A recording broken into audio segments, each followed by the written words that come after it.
Part 7. Willing ka pa bang hiwalayan si Annie?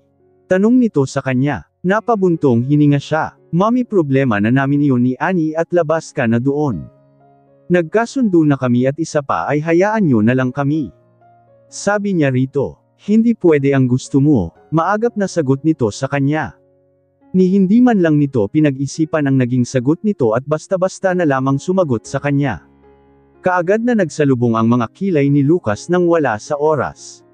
Mami, alam naman siguro ninyo ang dahilan kung bakit kami nagpakasal, hindi ba?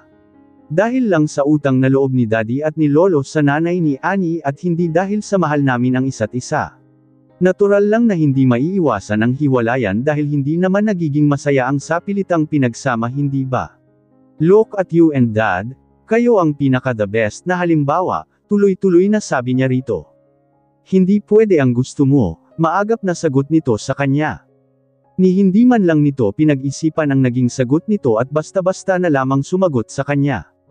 Kaagad na nagsalubong ang mga kilay ni Lucas nang wala sa oras. Mami, alam naman siguro ninyo ang dahilan kung bakit kami nagpakasal, hindi ba? Dahil lang sa utang na loob ni Daddy at ni Lolo sa nanay ni Annie at hindi dahil sa mahal namin ang isa't isa. Natural lang na hindi maiiwasan ang hiwalayan dahil hindi naman nagiging masaya ang sapilitang pinagsama, hindi ba? Look at you and Dad, kayo ang pinaka-the best na halimbawa. Tuloy-tuloy na sabi niya rito. Hindi ito nakaimik kaya nagpatuloy siya. You and Dad have not divorced these years, but let me ask you. Naging masaya ba ang buhay mo, Mom? Tanong niya rito. Galit na pinanlakihan siya ng mata ng kanyang ina. Ikaw at si Annie ang pinag-uusapan rito at hindi kami ng daddy mo, kaya huwag mo kaming idamay. Isa pa ay iba ang sitwasyon namin ng daddy mo sa inyo. Mabilis na sagot nito. Anyway, gusto ko lang sabihin sa'yo na habang nandito ako ay kalimutan mo yung hiwalayan na nasa utak mo. Sabi nito at pangtapos nitong sabihin ang ming iyon ay nilayasan na siya nito. May dumaang waiter sa harap ni Annie at hindi niya napigil ang sariling kumuha ng isang baso ng champagne doon. Napangiti si dahil matagal-tagal na rin na hindi siya nakakainom at nang iinuman na sana niya ito ay bigla na lamang may mainit na palad ang pumihil sa kamay niya. Nang magangat siya ng kanyang ulo ay nakita niya kaagad ang walang kasing gwapo na si Lucas. Masyadong maaga pa para uminom ka. Isa pa ay wala ka pang kain at napakalamig niyan, sabi nito at bago pa man siya makapagsalita ay inagaw na nito ang champagne at pagkatapos ay tinawag ang isang waiter upang dalhan si Annie ng maligamgam na tubig. Walang lasa ang maligamgam na tubig, nakanguso niyang sabi rito. Walang lasa ang maligamgam na tubig, nakanguso niyang sabi rito. Gusto niya naman ng iba dahil nitong mga nakaraang araw ay wala ng lasa ang kanyang bunganga at nakahanap siya ng pagkakataon para makainom sana, ngunit kaagad naman nitong inagaw sa kanya ang baso nang hindi man lang siya nakakatikim. Nang makita ni Lucas ang pagnguso niya ay napabuntong hininga ito at pagkatapos ay ibinigay sa kanyang muli ang baso dahil siguro marahil ay naawa ito sa kanya. Sige, papayagan kitang uminom pero kaunti lang dahil hindi maganda na umiinom ka na kaagad nang wala pang laman ang tiyan mo. Sabi nito. Agad naman siyang ngumiti at pagkatapos ay mabilis na tumanggaw rito. Kahit hindi nito sabihin iyon sa kanya ay hindi naman siya iinom ng marami, gusto niya lang tikman ulit iyon. Gusto niya lang masatisfy ang gusto niya at uminom lang siya ng isang lagok at pagkatapos ay ibinalik na ito rito pagkatapos niyang uminom. May baby sa kanyang tiyan kaya hindi siya pwedeng uminom ng marami. Kailangan niya itong alagaan. Ilang sandali pa ay bigla na lamang tumunog ang cellphone nito at pagkatapos lang nitong sagutin ang tawag ay kitang-kita niya kung paano nagbago ang ekspresyon nito. At pagkatapos ay agad na nagsalubong ang mga kilay. Annie, may pupuntahan lang ako saglit at babalik din ako kaagad. Sabi nito sa kanya. Birthday ni Lolo at nasisiguro niyang hindi ito magpapalim na aalis kung hindi dahil sa mahalagang bagay o tao. Pagkatapos niyang mapaisip tungkol sa kung sino ang pwedeng tumawag rito ay kaagad pumasok sa kanyang isip si Trisha dahil kung hindi ito ang tumawag ay may iba pa ba? Siguro ay hinahanap siya nito. Kailangan mo ba talagang umalis? Tanong niya rito. Kung hindi naman importante ay bakit kailangan mo pang umalis? At isa pa bago pa man matapos ni Annie ang kanyang sinasabi ay mabilis na nagsalita si Lucas sa mga susunod pa niyang sasabihin. O siya, sige na, nag-aapura ako, sabi ni Lucas sa kanya.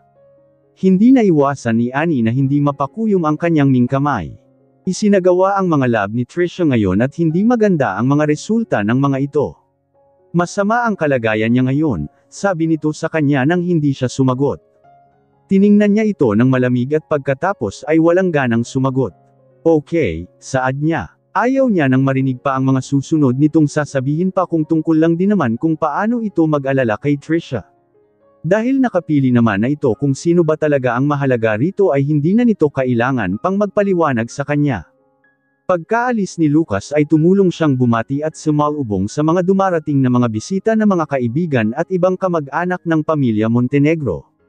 Ngunit dahil siguro sa pagbubuntis ni Annie ay nakaramdam siya kaagad ng pagod dahil siguro sa pagtayo niya ng ilang sandali, lalo na ang kanyang mga paa ay masasakit na at halos hindi na niya kayang tumayo pa ng matagal. Nakasuot siya ng bagong sapatos ng mga oras na iyon at hindi niya inaasahang sasakit ang kanyang mga paa dahil rito. Dahil sa nananakit na ang mga paa niya ay humanap na muna siya ng mauupuan niya sa gilid upang may pahinga niya ang kanyang mga paa. Naghalungkat din siya sa kanyang bag ng band-aid upang ilagay sa paa niya dahil may paltos na ang mga iyon. Pagkaupo niya ay kaagad niyang narinig ang usapan sa tabi lamang niya. Akala ko ba ay makikita na natin ngayon ang asawa ni Kuya Lucas? Sa ganitong klaseng okasyon ay hindi pa rin siya nagpapakita. Sa tingin mo, sobrang pangit kaya niya o sobrang taba kaya wala siyang lakas ng loob na humarap sa mga tao? Tanong ng isang babae. Itinaas niya ang kanyang ulo upang tingnan kung sino ito at nang makita niya kung sino ay pamilyar ang mukha nito at sa tansya niya ay malayong pinsan ito ni Lucas at hindi niya lang maalala kung ano ang pangalan nito. Malamang wala talaga siyang lakas ng loob na magpakita. Sagot naman ng isa, bakit kaya naisipan ni Lolo na ipakasal si Kuya Lucas sa ganoong klaseng babae ano? Sa tingin ko ay hindi niya kayang humarap sa mga tao dahil ayon sa nabalitaan ko ay napakahirap ng pinanggalingan niyang pamilya. Ang nanay niya daw ay isang nurse at ang tatay naman niya ay isang sugarol, dagdag pa nito. Alam mo, kung hindi lang talaga iniligtas ng nanay niya sina Lolo ay tiyak na hinding-hindi siya makakapasok sa pamilya natin lalo na kung ganun ang pinagmulan niya. Nakita niya kung paano naman tumango ang isa at pagkatapos ay sinabing, alam mo ang mga galing sa mga mahihirap na pamilya ay mas asama ang ugali at mga bastos. Alam mo kaya siguro hindi rin siya ipinapakilala ni Kuya Lucas at talagang sinasadya na hindi siya dumalo sa mga ganito dahil baka pagtawanan lang ng mga tao si Kuya Lucas at ang masaklap pa ay baka gumawa lang siya ng nakakahiyang bagay. Tuloy-tuloy na sabi nito, napakuyom ang mga kamay ni Annie habang pinapakinggang niya ang usapan ng dalawang babae na nasa harap niya. Pinag-uusapan nila siya na hindi nila alam na naririnig pala niya ang mga sinasabi ng mga ito. Pwede nila siyang pagtawanan ngunit hindi nila iyon pwedeng gawin sa kanyang pamilya mas lalo na sa kanyang ina. Wala siyang planong gumawa ng gulo lalo na sa birthday pa mismo ni Lolo ngunit hindi na niya kayang matagalan pa ang mga masasakit na salita na sinasabi ng mga ito tungkol sa kanya at sa kanyang pamilya. Mabilis niyang isinuot muli ang kanyang sapatos kahit na hindi pa niya nalalagyan ng band-aid ang kanyang mga paa. Tumayo siya at pagkatapos ay lumapit sa mga ito. Ang gaganda niyo pero sinisiraan at pinag-uusapan niyo ang isang tao sa kanyang likuran na hindi niyo pa man nakikita at nakikilala. Masyado kayong mapanghusga, inis na sabi niya sa mga ito. Sabay na napalingon ang mga ito sa gawin niya at pagkatapos ay kaagad na tumaas ang mga kilay ng mga ito at sinuyod siya ng tingin mula ulo hanggang paa. At sino ka naman? Nakataas ang kilay na tanong ng isa sa mga ito. Hindi na mahalaga pa kung sino ako dahil ang mahalaga ay hindi tama na pag-usapan ng isang tao sa likuran niya. Sagot niya rito. Ngumisi ang isa sa mga ito at pagkatapos, ay tumingin sa kanya. Ang tapang mo naman ha. Bakit sino ka ba? Nasa teritoryo ka namin baka nakakalimutan mo. Sasabihin ko lahat ng gusto ko at wala kang pakialam doon. Mayabang na sabi nito sa kanya. Sinabi ko ba na hindi mo ito teritoryo? Ang sinasabi ko lang ay huwag kayong manghusga ng taong hindi nyo pa nakikilala. Muli niyang sabi rito. Agad na natawa ito at pagkatapos ay pinag-krus ang mga kamay sa dibdib nito at tiningnan siya. Ano? Hindi makapaniwalang tanong nito. Ang lakas naman ng loob mong kontrahin ako, mukhang wala ka yatang magawa sa buhay mo. Nang matapos itong magsalita ay bigla na lamang siyang itinulak ng babaeng nasa likuran nito na ikinapanlaki ng mga mata niya. Wala siyang ideya na malalakas ng loob ang mga ito na gumawa ng gulo sa mismong araw ng birthday ng kanilang lolo lalo na at napakaraming tao. Ilang sandali pa nga ay naramdaman na lamang niya na nahulog siya sa napakalamig na tubig ng swimming pool at hindi siya marunong lumangoy. Sinubukan niyang ibuka ang kanyang bibig ngunit mabilis na napuno ito ng tubig at unti-unti niyang naramdaman ang paglubog niya sa pool. Sinubukan niyang kumawag para hindi siya lumubog sa tubig sa takot na baka malunod siya ngunit lumubog pa rin siya. Ramdam niya na rin ang mga oras na iyon na sumasakit na ang mga paa at kamay niya, ipinikit niya ang kanyang mga mata. Napagtanto siguro ng isang babae na nagkamali siya sa ginawa nitong pagtulak sa at kaagad itong nataranta dahil nakita siguro nitong hindi siya marunong lumangoy ay kaagad itong huminging tulong. May nahulog sa pool. Malakas na sigaw nito at maging ang isang babae ay sumigaw na rin. Bago pa man mawala ng malay si Annie ay mabilis na nagsitalunan sa pool ang mga bodyguard ng pamilya Montenegro at iniahon siya doon. Agad na nagtatakbo si Lian nang marinig niya ang malakas na sigaw na nanghihinging tulong at ang mga naiwan na mga bodyguards nila ay inutusan niya na tumulong ang mga ito sa pag-aayos ng mga bisita nila. Siya ang in charge sa buong birthday matter, mula sa harap, sa likod, sa loob at labas, siya lang mag-isa. Tungkol naman sa kanyang asawa, masyado itong abala sa babae nito at nakalimutan pa niya na ngayon ang kaarawan ng kanyang ama kung hindi niya pa ito tinawagan kanina ng maagang maaga ay hindi pa nito maalala. Agad naman itong nagpunta doon upang batiin ang ama nito at nagtagal lamang ng wala pang kalahating oras at ilang oras na ang nakalipas ay hindi pa rin ito bumabalik. Bigla niyang naalala ang kanyang manugang, nasaan kaya ito? Hinanap niya sa buong bulwagan si Annie ngunit kahit anino nito ay hindi niya nakita. Natarante siya bigla at pagkatapos ay hinanap niya si Malo, ang asawa ni Alex na family butler nila. Malo, nasaan si Annie? Bakit hindi ko siya makita? Tanong niya rito, nagbabaka sakali na alam nito kung nasaan ito. Nang matapos siyang magtanong rito ay tila ba may bigla siyang na-realize. Ang taong nahulog sa pool kanina, hindi kaya si Annie iyon? Bigla niyang hinawakan ang kamay nito at pagkatapos ay hinayla papasok ng mansiyon. Nasaan ang sinasabi nilang nahulog sa pool kanina? Huwag mong sabihin na si Annie iyon. Tanong niya rito habang hila-hila niya ang kamay nito. Siya nga po ma'am at nasa itaas siya sa silid nila. Mabilis na sagot nito. Nang marinig niya na si Annie iyon ay hindi na siya nag-aksaya pa ng oras at binitawan ang kamay ni Malo at dali-daling umakyat sa napakataas na hagdan. Ma'am, magdahan-dahan po, Ken, hindi biro ang suot niyong takong napakataas. Bili nito ngunit hindi na niya ito pinakinggan pa. Isa pa ay sanay naman na siyang magsuot ng mataas na takong kaya kahit umakyat bumaba pa siya doon ay walang problema. Pagdating niya sa silid ng mga ito ay mabilis siyang pumasok at doon nga ay nakita niya na si Annie ay nakahiga habang nakapikit ang mga mata. Kaagad siyang lumapit rito at umupo sa tabi nito pagkatapos ay hinawakan ang kamay ni Annie at bahagyang niyugyug ito. Annie, gumising ka. Annie. Nang marinig ni Annie ang pagtawag sa pangalan niya ay mabilis siyang nagmulat ng mga mata. Kinamulatan niya ang nag-alalang mukha ng kanyang biyenan habang nakaupo sa kanyang tabi. Mommy, napakaraming bisita sa baba. Huwag niyo na akong intindihin, mahinang sabi niya rito. Ano ka ba naman, Annie? Bakit hindi mo sinabi sa akin na ikaw pala ang nahulog sa pool kanina? Isa pa, bakit ka nga ba nahulog sa pool? Sabihin mo sa akin kung may nagtulak ba sa iyon upang mabigyan ko ng leksyon, sabi nito sa kanya. Bahagyang ngumiti si Annie. Mommy, alam kong napakarami mong inaasikaso at ayaw ko nang dumagdag pa sa mga iyon. At ngayon ay isnag napakahalagang araw dahil birthday ni Lolo, kaya hindi ko hahayaan na maapektuhan ang kasiyahan dahil lang sa akin. Sabi niya rito. Totoo naman ang sinabi ni Annie. Hindi niya kayang sirain ang kaarawan ng matanda para mapanagot lang ang dalawang babae na dahilan kung bakit siya nahulog bigla sa pool. Isa pa ay ayaw na niyang paabutin pa iyon sa matanda dahil panigurado na kapag nalaman nito na nahulog siya sa pool ay hindi talaga ito titigil hanggang hindi nito mahanap ang nagtulak sa kanya.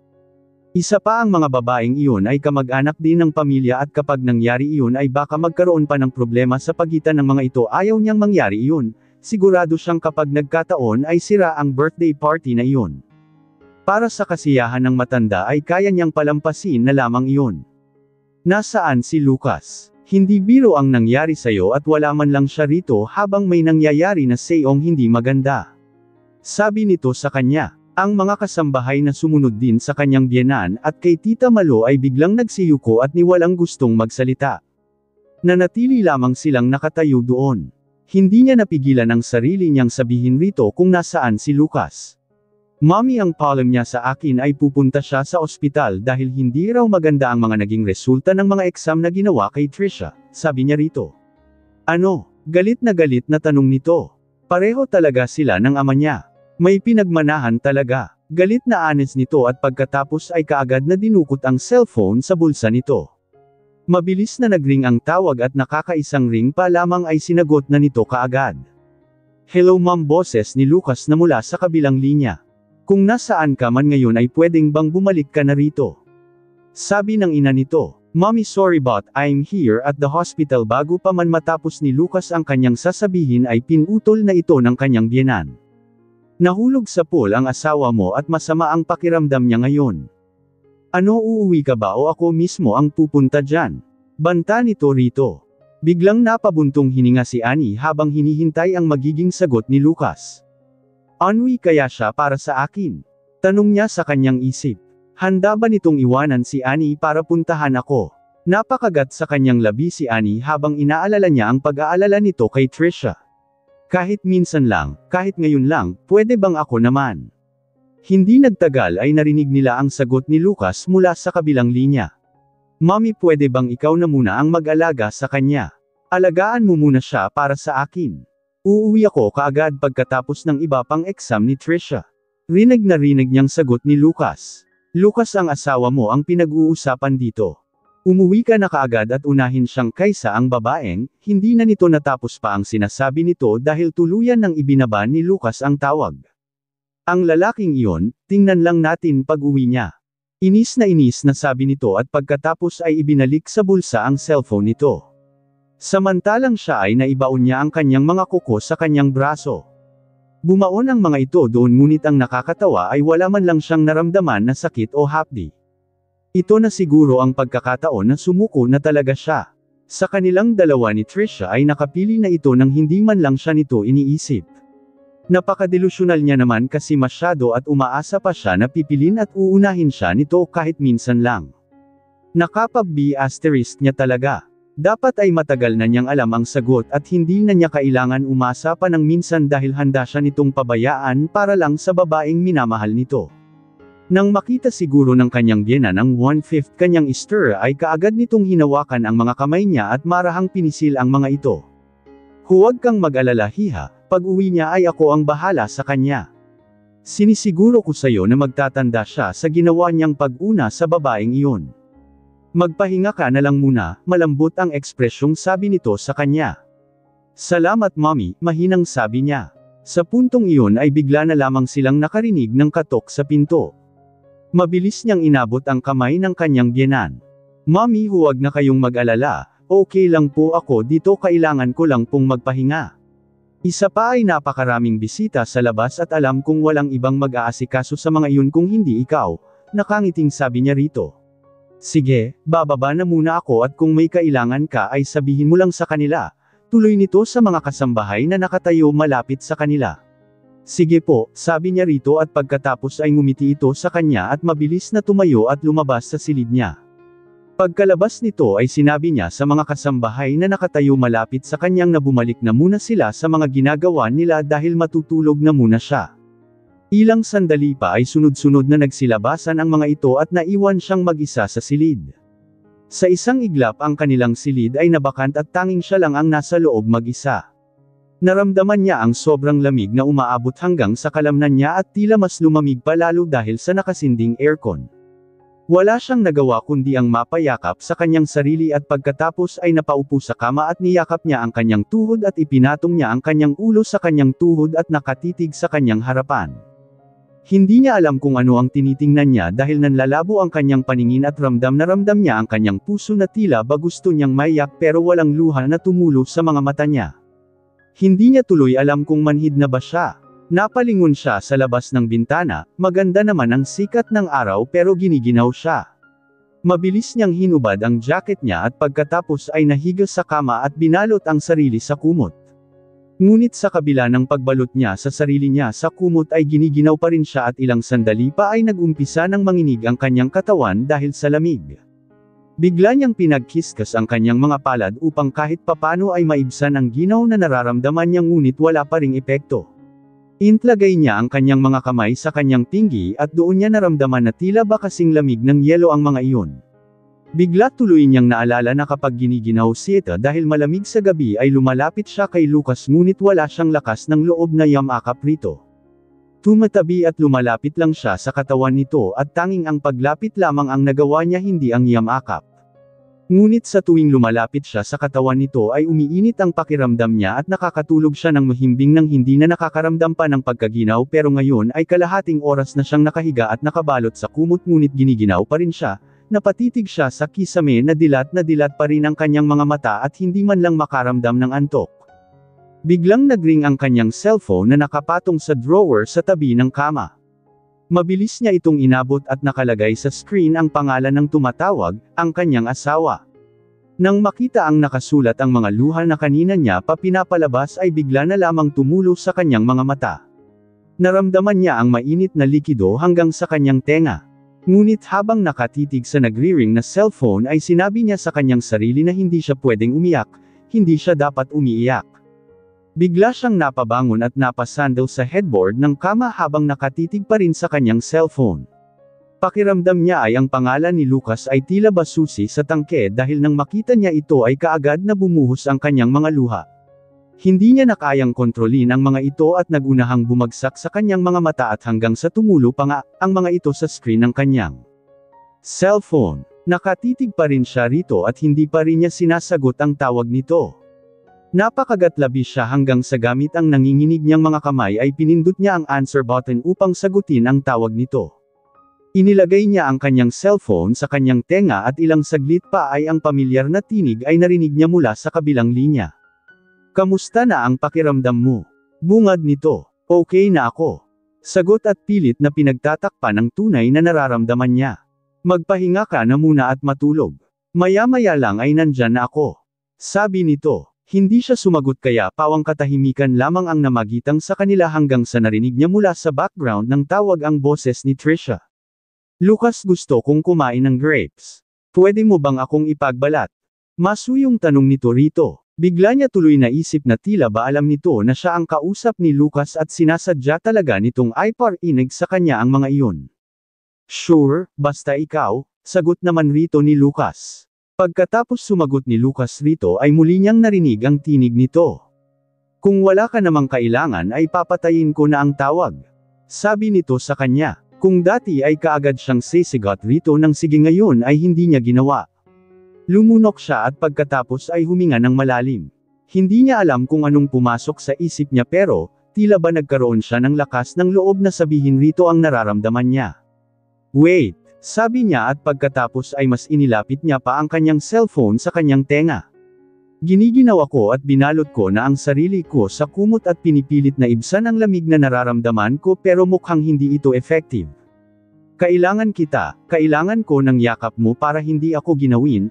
Sabi niya rito at pagkatapos lang niyang magsalita ay walang sumagot mula sa kabilang linya kundi pawang katahimikan lamang. Tanging ang paghinga lamang ni Lucas ang naririnig niya mula sa kabilang linya. Lumipas ang 1 segundo, 2, 3 hanggang sa naging 10 ngunit walang narinig si Annie na sagot mula rito. Dahil wala siyang narinig na kahit anumang sagot ay nahiya siya sa kanyang ginawa. Pakiramdam niya tuloy ay napakadesperada na niya. Ang kanyang mga mata ay muling lumabo dahil sa luha at pagkatapos ng napakatagal na paghihintay ay ibinaban na niya ang tawag. Labis siyang nagsisi dahil sa kanyang ginawa, bakit ba kasi bigla na lamang pumasok sa isip niya na sabihin ang mga iyon? Tanga, anong ginawa mo? Tanong niya sa kanyang sarili. Bakit niya ba kasi naisip na makipagkumpetensya sa Trisha na iyon samantalang alam naman na niya sa sarili niya na mas mahalaga talaga ito kay Lucas? Pinagmukha niya lang kawawa ang sarili niya. Ibinaba niya ang kanyang cellphone at ibinalik sa drawer at pagkatapos ay muli siyang humiga sa kama. Pinunasan niya ang kanyang mga luha sa mata at pagkatapos ay napapikit. Hindi pa man siya nakakatulog nang marinig niya ang isang katok sa pinto kaya napamulat siyang muli ng kanyang mga mata. Bumukas ang pinto at pumasok doon si Tita Malo. Ani, sinabi ng mamo mo na malapit na raw ang pag-uumpisa ng celebration. Kamusta na nga pala ang layong pakiramdam? Ibinili niya sa akin na kailangan mong sumabay sa hapag kasama si Lolo. Sabi nito sa kanya. Hindi na nagdalawang isip pa si Ani at dali-daling sumagot. Pupunta ako at sasabayan ko si Lolong kumain, sagot niya rito. Napaka-engrand ng birthday party ng kanilang lolo at hindi niya pwedeng sirain yun dahil lang sa nararamdaman niya. Tita Malo, pwede bang hintayin mo na ako? Mag-aayos lang ako ng buhok at magpapahid ng kaunting polvo, sabi niya rito at dali-daling bumaba ng kama. Huwag mo na siyang pagtakpan pa sa pagkakataong ito. Sabi nito sa kanya. Tiningnan siya ng kanyang Tita Malo nang hindi makapaniwalang tingin. Sa isip-isip ng Ale ay napakabait ni Ani pero bakit hindi siya pinapahalagahan man lang kahit kaunti ni Lucas?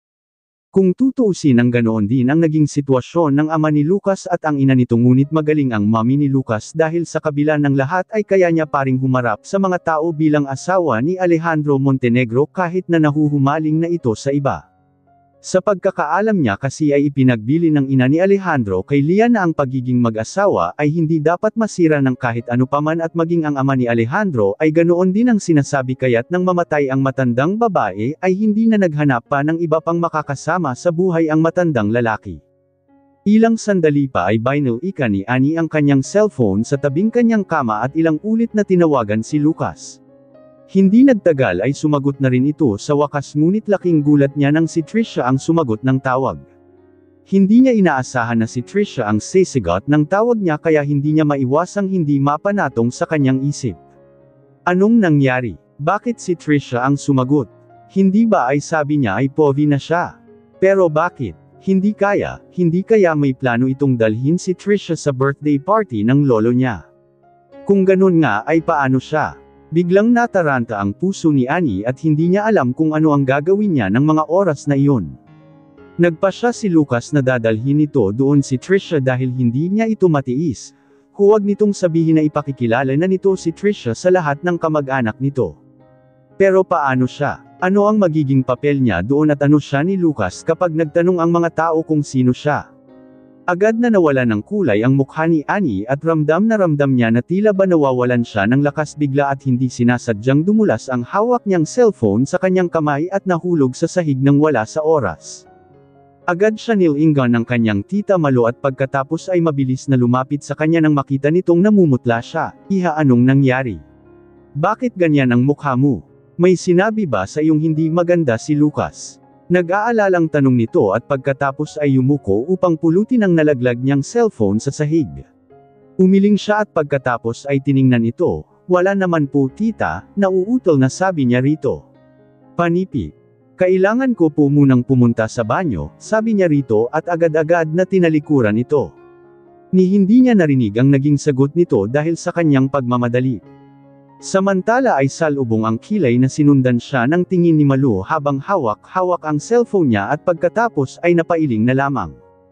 Pagkapasok niya sa loob ng banyo ay mabilis siyang pumunta sa harap ng lababo at pagkatapos ay isinindi ang gripo at naghilamos.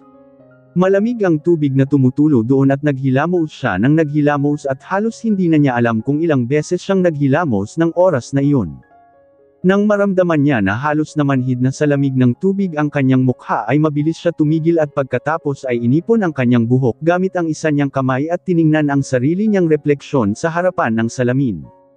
Napatitig siya sa kanyang refleksyon, damako ang kanyang tingin sa kanyang mukha at tinitigan itong mabuti. Maganda siya, maamo ang mukha at makinis ang kanyang balat. Bumaba pa ang kanyang tingin sa kanyang suot na damit kung saan ay masasabi mo na first class iyon at talagang branded. Napadako siya sa kanyang tenga at leeg, suot niya ang mga mamahaling set ng alahas ngunit sa kabila ng lahat ng iyon ay hindi niya maiwasang hindi mapatanong ng bakit. Ano ba ang kulang sa kanya? Meron ba? Sumang-ayon naman siya sa plano ni Lucas na pagsasabi sa kanilang lolo ng tungkol sa kanilang paghihiwalay pero bakit kailangan pa nitong dalhin ang babaeng iyon at ipakilala? Bakit hindi na lamang makapaghintay na matapos ang birthday nito? Samantalang sasabihin niya naman talaga rito ang tungkol sa bagay na iyon. Kalahating araw na lang, matagal pa ba iyon para rito? Kalahating araw na lang ang hihintayin nito pero bakit hindi pa ito makapaghintay? Dahil halos 10 minuto na si Annie sa banyo ay hindi na napalagay ang pakiramdam ng kanyang tita Malo at dali-daling kinatok na siya sa banyo. Ilang beses itong kumatok sa pinto ng banyo. "Hiha, okay ka lang ba?" Rinig niyang tanong nito, ngunit hindi siya sumagot. Nang marinig nito na hindi siya sumagot ay mas lalo pang nadagdagan ang kabang nararamdaman ng kanyang tita Malo at kung kanina ay nag-aalalang tinig lamang ang ginamit nito ay bigla na lamang itong sumigaw ng malakas. "Hiha, okay ka lang ba dyan? May nangyari na ba sa'yo?" Tandang padamdam panipit, sigaw nito. Nang mga oras naman na iyon ay binuksan na ni Annie ang pinto dahil natapos niya nang ayusin ang sarili niya. Tumitig siya rito na halos kitang-kita niya kung paano nagtaas baba ang dibdib nito marahil sa labis na kaba. Nginitian niya ito. "Pasensya na tita. Tara na sa baba," sabi niya rito at nauna nang naglakad at nilampasan ito. "Hindi mo na ba hihintayin si Lucas hiha?"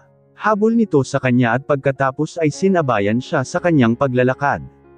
Umiling si Annie at pagkatapos ay ngumiting may halong lungkot. "Hindi na tita." Maya-maya lang ay narito na siya, mabilis niyang sagot rito.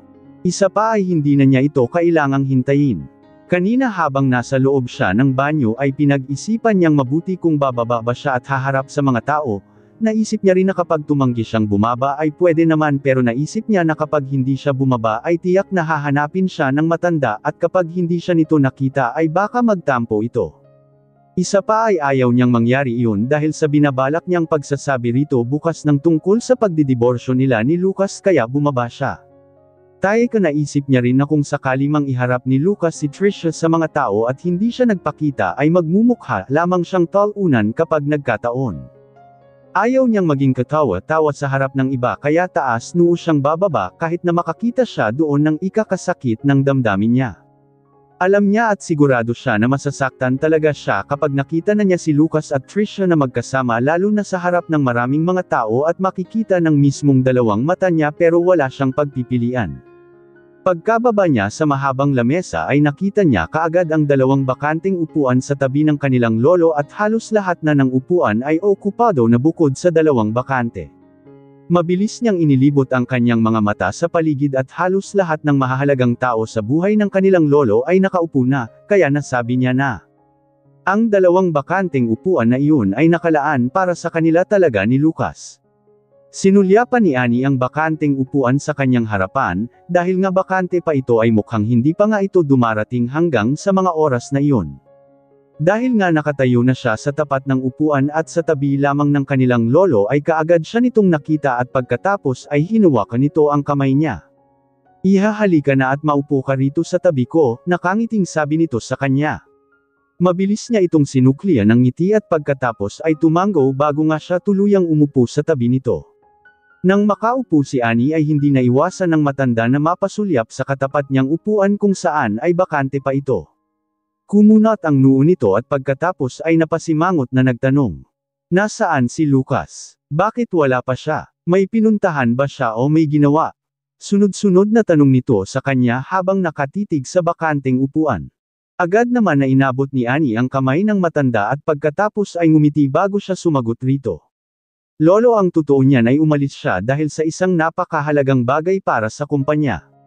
Hindi ko na siya napigilan pang umalis dahil kailangan daw siya doon sabi niya rito. Kanina nga nung pinipilit ko siyang huwag umalis ay sinabi niya sa akin na alam niya daw na ngayong araw ay napaka-espesyal para sa Ino pero kapag daw ang kumpanya ang pinag-uusapan ay kailangan niya daw na mas unahin iyon dahil kung anuman daw ang mangyari sa kumpanya ay mas tiyak daw po lolo na malulungkot kayo dahil syempre dugo at pawis niyon daw po ang pinuhunan niyo para sa kumpanya na iyon." Dagdag pa niya. Nang marinig ito ng matanda ay kaagad na nawala ang pagkakakunot ng noo nito at pagkatapos ay lumambot din ang ekspresyon nito. Napabuntong hininga na lamang ito at pagkatapos ay napailing. "Ang batang iyon talaga," sabi nito.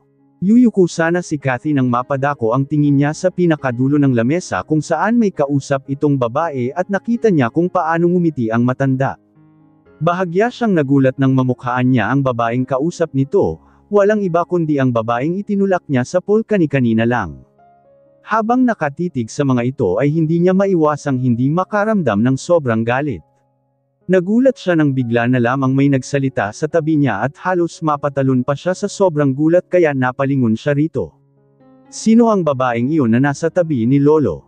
Bakit parang ngayon ko lang siya nakita at bakit nasa tabi siya ni Lolo? Tanong ng kanyang ina sa kanya. Hindi siya sumagot at pagkatapos ay muling itinuon ang tingin sa dalawang masayang nagkwekwentuhan at pagkatapos ay agad na nagsalubong ang kanyang mga kilay.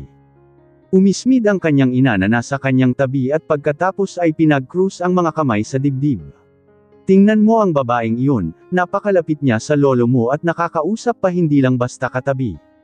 Hindi mo ba nakikita kung gaano kasaya ang matanda habang nakikipagkwentuhan sa babaeng iyon? Samantalang ikaw ay napakalayo mo sa tabing lolo mo at isa pa ay anong inuupo-upo mo dyan? Manunood ka na lang ba?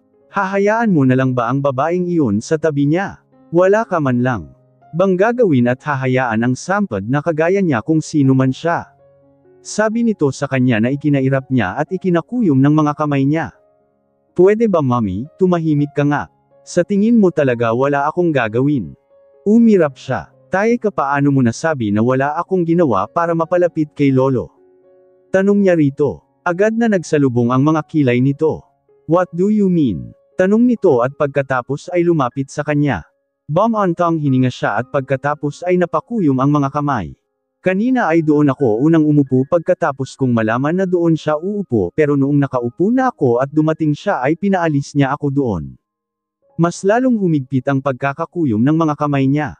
Ang sabi niya ay may uupo na raw sa dalawang upuan na nasa magkabilang tabi niya. Sagot niya rito na nagninggingit ang kalooban. Ang bobo mo. Pumayag kang umalis doon samantalang wala ka namang nakitang umupo. Inis din na sabing kanyang ina at pagkatapos ay sinulyapan ang isa pang bakanteng upuan sa tabi ng matanda. Maging siya ay napasulyap sa bakanteng upuan at pagkatapos ay napakagatlabi. Mami sa tingin mo mangangahas akong umupo sa bakanteng upuan kung alam kong iyon ang upuan na para kay Kuya Lucas? Tanong niya rito. Oo nga pala, speaking of Lucas, bakit parang hindi ko pa siya nakikita? Birthday ng sarili niyang lolo ay missing in action siya. Umiling ito. Napaka-irresponsible talaga hindi pa man natatapos ng kanyang ina ang sinasabi nito nang bigla na lamang dumating ang kanilang tito Alex. Dumating na si Lucas. Sigaw nito at pagkatapos ay lahat ng mga mata ay natuon sa bakana ng bulawagan at ilang sandali pa ay lumitaw si Lucas na nakasuot ng kulay itim na suit na suot pa nito kaninang umaga. Naglakad siya ng taas ang noo sa kahabaan ng lamesa hanggang sa wakas ay makarating ito sa naglisang bakanteng upuan sa tabing kanilang lolo. Natigilan si Annie nang makita ito, wala itong kasama. Akala niya ay kasama nito si Trisha pero bakit mag-isa lang itong dumating doon? Nang eksaktong makaupo si Lucas ay nagumpisa na ang kainan. Habang kumakain ay sinisermonan ng matanda si Lucas ngunit sa kabila noon ay masaya ito na hindi nito pinababayaan ang kumpanya. Isa pa ay nag-iisa lang naman si Lucas na apo nito at wala na itong ibang inaasahan pang magmamalasakit sa kumpanya nila kung hindi ito lamang dahil sa huli ay ito rin naman ang magmamana ng lahat ng iyon. Kahit na napakaraming pagkaing masasarap na nakahanda sa lamesa ay hindi ma-enjoy ni Annie ang kumain dahil wala siyang panlasa at habang sumusubo siya ng pagkain ay hindi mawala-wala sa isip niya kung nasaan nga ba si Trisha, bakit hindi siya isinama ni Lucas rito. O hihintayin muna ni Lucas na umalis ang mga bisita bago niya ito dalhin doon. Dahil sa pag-iisip ay hindi na napansin pa ni Annie na hindi na pala siya kumakain kundi nakatulalan na lamang at nilalaro ang pagkain. Nagulat siya nang bigla na lamang nag-vibrate ang kanyang cellphone kaya mabilis niya ito inilabas at inilagay lamang sa ilalim ng lamesa. Binasa niya ang isang text message galing kay Lucas na nasa harap niya lamang. Sobra kayatang tulala at hindi mo na makuhang kumain ng maayos. Sabi nito sa text message na kaagad niya namang nireplyan. Akala ko ay kasama mo si Trisha. Iyon ang naging reply niya at pagkatapos ay nilingon niya ito at kitang-kita niya kung paano nagtaas ng kilay ito dahil sa naging tanong niya. Muli siyang yumuko upang mag-text pa rito. Hindi mo ba siya isinama rito? Bakit mo naman siya iniwan sa labas? Nag-reply din naman ito kaagad. Sinabi ko ba na isasama ko siya rito? Kumain ka na nga lang at kung ano-ano ang iniisip mo, kailan ko sinabing dadalhin ko siya rito? Sabi nito. Nang mabasa niya ang ini-reply nito ay hindi niya tuloy maiwasan ang hindi mapaisip. Masyado yata siyang nag-overthink kaya nasaktan niya ang sarili niya masyado. Wala naman pala itong balak na isama si Trisha doon. Magta-type pa lamang sana siya ulit ng reply niya nang bigla na lamang may magsalita kaya napaangat ang kanyang ulo at hinanap kung sino ito. Nakita niya ang pamilyar na mukha sa hapag, walang iba kundi ang babaeng nagtulak sa kanya kanina sa pool. Kuya Lucas, akala ko ba ay dadalo ang asawa mo sa birthday party ni Lolo? 2 taon na kayong kasal at hanggang ngayon ay hindi pa rin namin siya nakikita o nakikikilala man lang. Hindi man lang ba siya lumabas sa lungga niya para batiin si Lolo sa ika-80th birthday niya? Tuloy-tuloy na tanong nito. Nakita niya kung paano sinulyapan ni Lucas ang babaeng nagsalita. Hindi niya lang kasi maalala kung ano nga ba ang pangalan nito. Sa sama ng tingin na ipinukol ni Lucas rito ay hindi pa rin ito natinag at pagkatapos ay taas noo pa ring nagpatuloy sa pagsasalita. Kuya Lucas, napaka-ignorant talaga ng asawa mo, palibhasa ay galing sa napakahirap na pamilya at ni hindi man lang niya nirerespeto si Lolo, ni hindi makaharap sa mga tao. Actually curious lang talaga ako at hindi lang naman ako for sure, isa pa ay hindi naman importante kung payat, mataba o kaya pangit o maganda siya. Pwede pa rin naman siyang magpakita at least ay di ba, makilala man lang namin siya para hindi naman kami, alam mo na. Marteng sabi nito. Walang nasaglita hanggang sa may muling nagsalitang babae na nasa tabi nito. Oo nga Lucas, tama naman ang sinabi ng pinsan mo. Balita ko ay sinundan kanya ng sinundan at pagkatapos ay pinilit kanya na pakasalan mo siya.